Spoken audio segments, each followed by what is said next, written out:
इससे बड़ी स्थिरता आएगी आपके व्यक्तित्व में।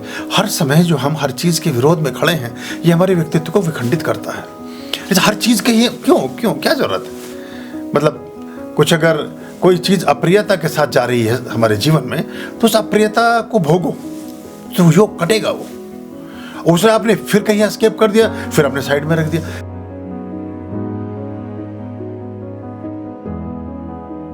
गुरुदेव, कल ऐसा सुनने में आ रहा था कि एक साथ 7 ग्रह ब्रह्मांड में दिखेंगे। यह क्या है गुरुदेव? मुझे इसके बारे में जानने की बहुत जिज्ञासा है। इस पर बहुत सारी न्यूज़ भी आ रही थी, पर गुरुदेव आप इस पर प्रकाश डालेंगे तो हम सबका ज्ञान वर्धन होगा। मानसी सिंह, दिल्ली से। खगोलीय घटनाएं ब्रह्मांड में होती ही रहती हैं, और ग्रह तो सब अंतरिक्ष में ही हैं। ऐसा तो था नहीं कि हमारे बेडरूम में टंगे हुए थे और उछल करके आकाश में पहुंच गए हों, या हमारे बैग में रखे थे और वो एकदम से उसमें से निकले हों। हमने बैग खोला और वो उछल करके आकाश में, वो आकाश में ही थे, ब्रह्मांड में ही थे पहले से।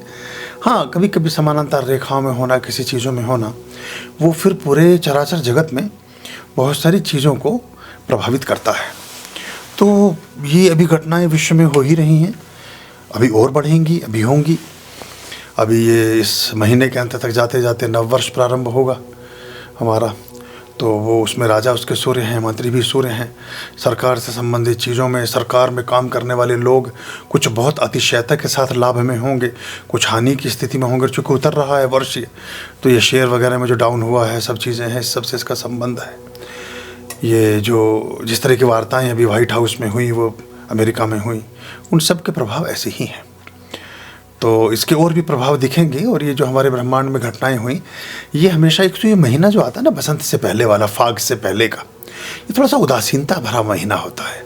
ये अवसाद के दिन होते हैं, लगभग 20 दिन होते हैं ये। वैसे तो जैसे ये जैसे स्त्रियों के कुछ विशेष दिन होते हैं और उनमें वो थोड़ी सी डल या उदास अनुभव करती हैं, पुरुषों में भी होते हैं। पुरुषों की अंतर यात्रा, अंतर क्रियाएं होती हैं, स्त्रियों में बाह्य क्रियाएं होती हैं। महीने में 2-4 दिन थोड़ा सा डिप्रेशन के, चुपचापी के, अजीब से उसके किसी भी चीज़ से मन से उचाट रहने के होते हैं। ये तो हुआ पुरुषों का और स्त्रियों का और मानव जगत की बात। ये प्रकृति का पीरियड चल रहा है। ये प्रकृति का जब पीरियड चलता है, समय चलता है, तो 3 हफ्ते से 6 हफ्ते तक खिंच जाता है। तो प्रकृति का समय है एक्चुअली। प्रकृति अपने एक नव से, तभी तो फिर ये पतझड़ होता है। पतझड़ वही तो है, फिर नई कोपलें आएंगी, फिर से जीवन का संचार होगा, फिर से नए पत्ते निकलेंगे, फिर से नए फूल खिलेंगे, फिर फाग खेला जाएगा, फिर होली आ जाएगी, फिर सारी चीज़ें होंगी। तो वो ये शुरू हो जाता है मिड फरवरी से। इसीलिए ये जब उत्तरायण होने के बाद जो कुंभ के स्नान और सब इसीलिए रखे गए कि लोग इसका लाभ ले पाते थे, और गंगा स्नान करके, ऐसी चीज़ें करके थोड़ा सा उनका, क्योंकि गंगा का संबंध चंद्रमा और भगवान शिव से है, तो मन ठीक रहता था। तो ये दिन थोड़े से ऐसे ही हैं, इनके प्रभाव सब पर ही रहते हैं। कम जब प्रकृति में पशु पक्षियों पर भी होते हैं। तो ऐसे ही बहुत सारे जो डेड सी सागर है, जो डेड सागर है, मृत सागर जिसको वो, अभी देखिए हमने 5 महासागरों की खोज की। हम अब ये बात चलती है तो कहीं की कहीं जो चीज़ें इन्फॉर्मेशन में या संज्ञान में होती हैं वो साझा हो जाती हैं। अभी तो पृथ्वी का हम 10-15-12% ही तो यूज कर पाए। अभी तो पृथ्वी से हम अज्ञान, पृथ्वी को के बारे में हम कुछ भी नहीं जानते हैं। बहुत सारे महासागरों के बारे में नहीं जानते हैं, बहुत सारे देशों के और बहुत सारी जलवायु के और बहुत सारे भूखंडों के बारे में नहीं जानते हैं। हम जिनको जानते हैं बस उन्हीं की बात कर रहे हैं। इसके अलावा पृथ्वी पर 88% जल है, अभी भी पानी ही पानी है। और जो वो 85-88% जल है, वही 82 से 88% हमारी बॉडी में है, और वही समुद्र में है। और जो पानी समुद्र में जो नमक का रेशो है, वो हमारी बॉडी के नमक का रेशो है।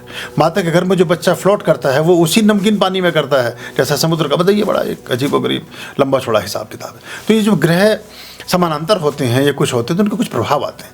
तो ऐसे में कुछ शुभता और अशुभता भरी घटनाएं सुनने को मिलती है। अब इतने बड़े बड़े लोग, कल पूरी दुनिया भी उनके वार्ताक्रम देख रही है, वो एक सामान्य व्यक्ति भी अपने घर में बैठ के साथ कुछ विषय पर संभल के बात कर सकता है। लेकिन जब बहुत लंबे समय तक कुछ चीज़ों के बारे में आप पर कुछ सत्य उजागर हो जाते हों, तो फिर कोई सी भी नीति काम नहीं आती। फिर आदमी सीधे सीधे बात करता ही है। वो अब पुराने समय, आज की बात नहीं, महाभारत में भी यही तो बैठे थे सब सभा में। फिर किसी को विकराल रूप करके दिखाना पड़ा, किसी को कुछ करना पड़ा, फिर कोई घोषणा करनी पड़ी, फिर कुछ चीज़ें वो हो गई। अब इसमें कुछ देशों के अध्यक्षों के साथ दिक्कत हो सकती है, कुछ देशों में के बड़े लीडर किसी उनके जीवन के को लेकर के समस्याएं हो सकती हैं, और कुछ देशों के मानचित्र बदल सकते हैं। मैंने पहले भी इस बात के बारे में कहा था। और उनके नक्शों में परिवर्तन आ सकता है कि पूर्व और पश्चात में, यानी कि जो एग्जिस्ट कर रही थी 2023-24 में, उससे 26 में 25 में वो ना करे जाते जाते। तो ऐसी कुछ चीज़ें ब्रह्मांड में चलती हैं, ग्रहों के आसपास में अदलाव बदलाव से ये प्रभाव आते हैं। जब सूर्य ग्रहण होता है, सूर्य जैसे जो महापिता हैं, सभी ग्रहों के अधिपति हैं, उनको भी ग्रहण लग सकता है। अब सोचिए, फिर आदमी की तो औकात, उसका अस्तित्व क्या रह गया। वो उस दिन उनका डिप्रेशन का दिन है, ऐसा मतलब मोटी भाषा में ऐसा मान लीजिए। तो जब वो प्रभाव में आ सकते हैं तो मनुष्य और मनुष्य जीवन तो बहुत क्षणभंगुर, रेत के कण का भी 1,00,000वां हिस्सा है। तो हम अब बहुत सी चीज़ें बड़ी विरोधाभासी आयामों में गति करती हैं। जैसे अग्नि के संचरण का सूत्र है ऑक्सीजन की उपस्थिति। ऑक्सीजन की अनिवार्यता से अग्नि प्रदीप्त हो सकती है, लेकिन आकाश में तो अग्नि नहीं है। सूर्य कैसे जल रहा है? आकाश में ऑक्सीजन नहीं है, अंतरिक्ष में, फिर सूर्य प्रदीप्त कैसे है? ये वहाँ फिर क्या है, वहाँ गुरुत्वाकर्षण का और जो एक थ्योरी है पूरी की पूरी, वो विलय का और प्रलय का संबंध है। ये जो हमें तारे चमकते हुए दिखते हैं, ये एक दूसरे में विलीन हो रहे हैं। एक बहुत ज़बरदस्त आतिशबाजी अंतरिक्ष में चल रही है। और सूर्य जो हैं, सूर्य की जो गैसों का अपना एक आदान प्रदान है, वो गैसों के आदान प्रदान से प्रदीप्त हैं। जबकि साइंटिस्ट ये कहेंगे, विज्ञान के सारे लोग, कि अग्नि बिना ऑक्सीजन के नहीं चल सकती। प्राथमिक सूत्र है अग्नि के चलने का। अगर जब आप कंबल डालते हैं, ऑक्सीजन ही तो खत्म करते हैं, वहाँ से अग्नि बुझ जाती। कपूर क्यों इतना फ्लेमेबल है कपूर? क्योंकि उसमें बहुत ज़्यादा ऑक्सीजन की मात्रा है, इसीलिए कपूर को सूंघा जाता है जहाँ ऑक्सीजन खत्म हो जाती है। जैसे कैलाश यात्रा में हमने उदाहरण, जहाँ ऑक्सीजन नहीं है वह कपूर ऑक्सीजन का काम करता है। तो वो बहुत ज़्यादा फ्लेमेबल चीज़ें जितनी भी हैं उन सब में ऑक्सीजन होता है। तो ये बहरहाल कुछ ऐसे सूत्र हैं। तो इन सब का हमारे जीवन पर प्रभाव आता है, और ये हर व्यक्ति पर आता है। पर कुछ इन प्रभावों के साक्षी बनना चाहिए। अभी बात चली तो श्वेता पूछ रही थी कि इसका कोई उपाय, हर बात के उपाय भी करने की ज़रूरत नहीं है। कुछ चीज़ें होती हैं होने के लिए, उनको होते रहना चाहिए। वो प्रकृति के पूरी योजना में अब उसके सहयोगी बन जाते हैं, क्योंकि हर चीज़ के लिए ही बचाव करेंगे। कुछ चीज़ें बचने के लिए नहीं, वो भोगने के लिए, उनके जीवन की उस गति में उतर जाने के लिए।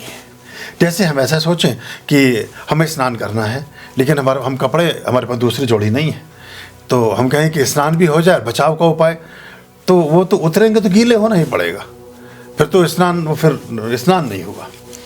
तो हाँ, मतलब ये ऐसे चलता है। तो उपाय, कुछ जो ब्रह्मांड में गतिविधियाँ हैं, इनको रहते देना चाहिए। इसलिए हमारे यहाँ आप देखेंगे जो अभी ये होलाष्टक शुरू होंगे, और होली से 15 दिन पहले हमने वो गाँवों में देखा है कि गाँव में रात को स्त्रियाँ गीत गाती थी, फाग गाए जाते थे। हाँ, घर कभी किसी के घर, कभी किसी के घर, कभी किसी के घर, शाम को स्त्रियाँ इकट्ठे होकर के ढोल मंजीरे बजा करके रात में 15-20 दिन चलता था। ये फुलारे दोस्त से शुरू हो जाता था और ये चलता था पूरा होली पे ख़त्म होता था जाकर के। तो यानी कि जब उसमें आप इस तरह के राग रंग में हैं, सब चीज़ों में हैं, तो आपका मन उस अवसाद से परे चला जाता है। तो ये पूरी दुनिया में ये डिप्रेशन कह लीजिए, अवसाद कह लीजिए, प्रकृति प्रदत्त है। इसलिए वृक्ष भी अपने पत्ते छोड़ देते हैं और थोड़ी प्रतीक्षा करते हैं, तो फिर उस तरह से चीज़ें चलती हैं। तो अगर हम जीवन के सत्यों को स्वीकार करेंगे तो हमें जीवन को जीने में बड़ी आसानी हो जाएगी। पानी बह रहा है तो बहते जाओ तिनके की तरह उसके साथ, हर जगह ही अटकने की ज़रूरत क्या है। ठीक है, इसे भी देखेंगे, ये भी तो अनुभव ही हुआ। अब जो भी वो था ना कि तत्त्वमसि श्वेत केतु, अब वो एक क्रांतिकारी की बात जो मैंने बताई थी कि उसको भाला घोंप दिया सीने में, उसने कहा अच्छा तू यही है तो ये भी ठीक है, ऐसे ही सही, अब तो इस रूप में आया है, भाला लेकर के आया है। तो जो भी, इससे बड़ी स्थिरता आएगी आपके व्यक्तित्व में। हर समय जो हम हर चीज़ के विरोध में खड़े हैं, ये हमारे व्यक्तित्व को विखंडित करता है। हर चीज़ के ही क्यों क्या ज़रूरत है? मतलब कुछ अगर कोई चीज़ अप्रियता के साथ जा रही है हमारे जीवन में, तो उस अप्रियता को भोगो, तो योग कटेगा वो। उसे आपने फिर कहीं एस्केप कर दिया, फिर आपने साइड में रख दिया। जो ये दवाइयाँ एलोपैथी की हैं, ये बीमारी को खत्म थोड़ी करती हैं, आपकी अनुभूति को समाप्त करती हैं, बीमारी फिर रह जाती है। तो जो पुराने सूत्र हैं आयुर्वेद के, वो ये कहते हैं कि जब बुखार चढ़े तो एक बार चढ़ने दो उसको, होने दो गर्म पूरा बॉडी, ताप। क्योंकि वो जो जब वो खूब ताप में जाएगी बॉडी, शरीर आपका, तो जितने भी बैक्टीरिया, ये इस तरह की चीज़ें होंगी, ये वायरस होंगे, ये मर जाएंगे। तो आपका स्वास्थ्य उजागर होगा, आप अच्छा आरोग्य को उपलब्ध होंगे। आपने वो टेम्परेचर बढ़ने ही नहीं दिया बॉडी का, तो वो फिर जिंदा रह गए। फिर वो 1 महीने बाद फिर से बुखार चढ़ गया।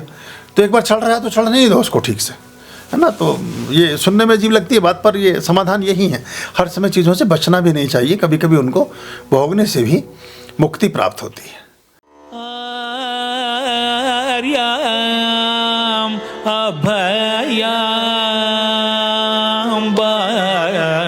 भज रे रे ची